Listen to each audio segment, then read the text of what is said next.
Hi guys, welcome back. So we've got an England training squad as we build up to the Autumn Internationals. Now it's definitely not going to be the final squad for the Internationals, but it's certainly a big sign that Eddie Jones is going to shake things up and try and change this England team going towards that 2023 World Cup.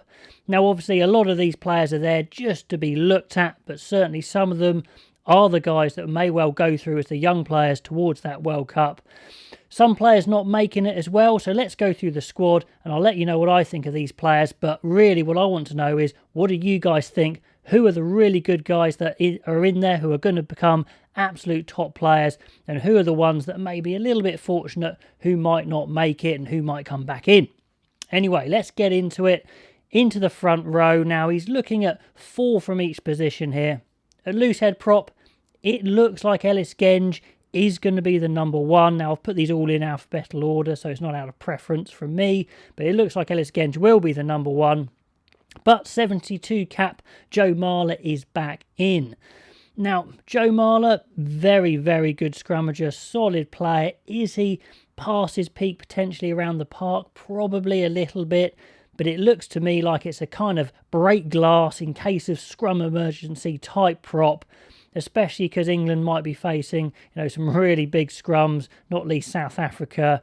No Maka Vunipola, no Jamie George as well in the front row, no Billy Vunipola indeed from Saracens. Looks like they've been told to go away and get some form, and that's not a bad message for them and also everyone else, just to shake things up. It's very possible one or more of those guys will come back in. But anyway, in the loose head prop, we've got a Barno who feels like he's been around for a while now, but only has 3 caps. So hopefully he can get a bit of a run of games. And Bevan Rodd, the Sale Sharks uncapped player, another guy they're looking at there. So certainly having a look at some new props. And talking of new hookers, it's quite a shake-up in the hooker department with no Jamie George. I thought maybe Harry Thacker might be there, but no, not yet. What he's gone for is Jamie Blamire, who looked really, really good in the summer. I liked him a lot. Physically, he looks absolutely great. Will need some experience, definitely.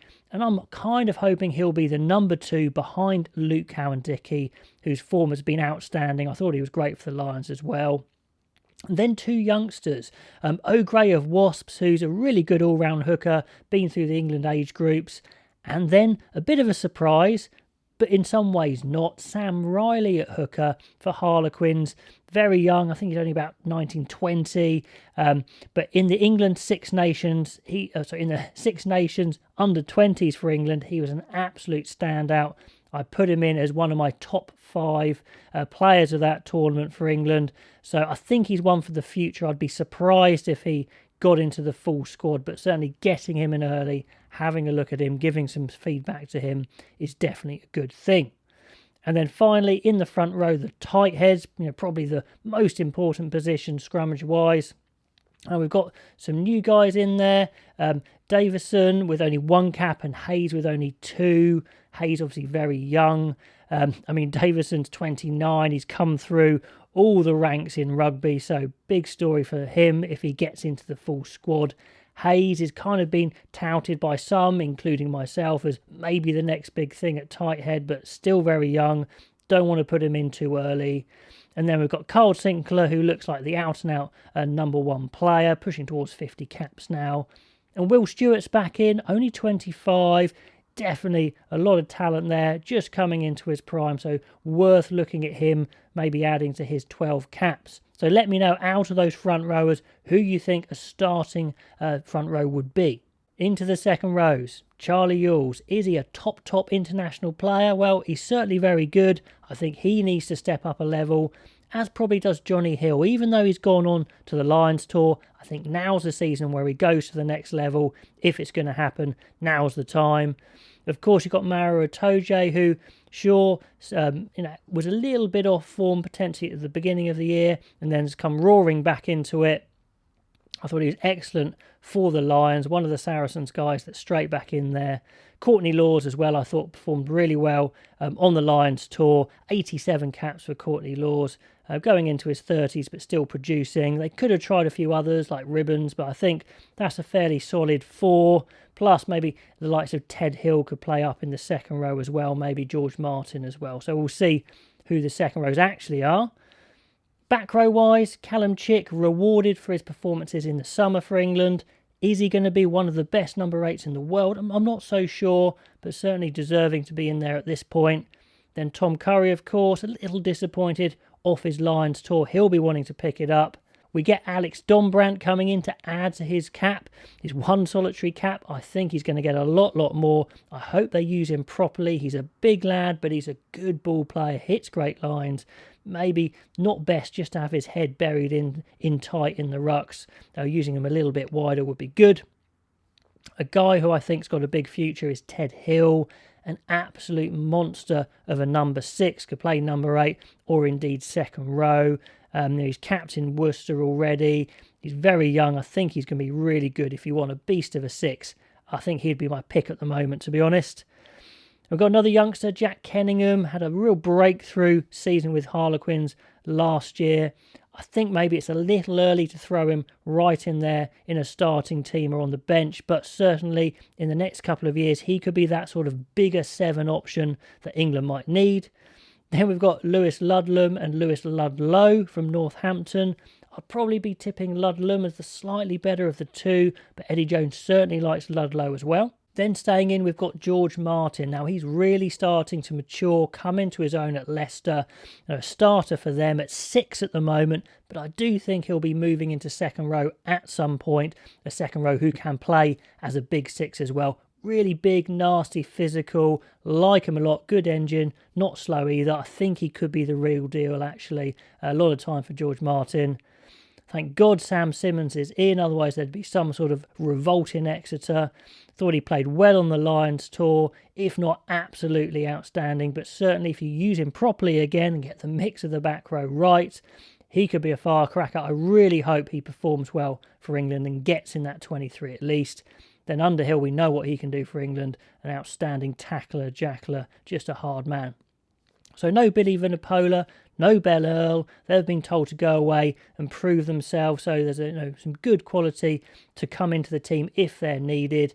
Certainly some might say Billy Vunipola's time is up. I don't know. If he really gets back into fitness and form, he's still a very dangerous ball carrier. Now looking at scrum half, we've got a real mix here in these 4. We've got the over 100 capped Ben Youngs, lots of experience, and he's being chased by Dan Robson, who's been around England for a while now. Still probably yet to produce his absolute best for England, so hopefully he can do that. Then 2 youngsters, Harry Randall and Rafi Quirk, both extremely quick but very different. Rafi Quirk's absolutely electric. Really powerful young scrum half. Harry Randall, a little bit more nippy, a bit more wily. Be very interesting to see how the pecking order goes with them and how long Ben Youngs can stay at the top of that tree. Fly half-wise. Now, I've put George Furbank in this list because it looks like he is the 3rd choice fly half. Eddie Jones really likes George Furbank. Maybe it's because he can play fly half and fullback and be that useful sort of bench player maybe. Some people don't think he's quite good enough, but we'll see. Owen Farrell, well, he's been out of form, and I think being the captain and the lead has probably saved him. Would have been a huge call to drop your captain, and I think it would have left a massive leadership vacuum. So he stays, and then Marcus Smith rounds it out, who surely is the best number 10 in England at the moment. I do hope he starts at 10, and maybe that means Farrell actually goes to 12. But also on the list, no George Ford, which he'll be disappointed because he's playing very well. We know he's got weaknesses. He's not the biggest. He's not the best, attacking runner as such. Not a massive threat, but still playing as well as I've seen him. And then, of course, Joe Simmons for Exeter as well, another good option. But they're going with those 3 for now. Centre-wise, this is England's problem area. Now, interesting, Mark Atkinson has been called up. Uncapped for Gloucester, 31 years old. I have name dropped him a few times in the past. I think it's responding to the fact that England is really struggling for 12 options. He's 6'6", he's nearly 17 stone. Could be very good in there. Very creative as well, but at 31, is that a little bit far to go to the World Cup? 12-wise, you could play Ollie Lawrence there. You could, of course, play Manu Tuolangi there, but they're not really your ball players you're looking for potentially. Plus, with Tuolangi, you're not quite sure of his fitness. You could play Tuolangi at 13. He certainly dropped a bit of weight, possibly in the effort to avoid injury. But that'll be interesting. Joe Marchant's in there as well as an out-and-out 13, could probably cover wing as well. Just been performing so consistently well for Harlequins. Really well deserved, can do absolutely everything. A proper footballer, really. As is Henry Slade. So 2 skilled players there. I just feel that if they were paired alongside Owen Farrell, there would be a little bit of a lack of physicality in that midfield, which is maybe why Atkinson is in there. Elliot Daly is injured. Possibly he'll come back into the side as well when fit.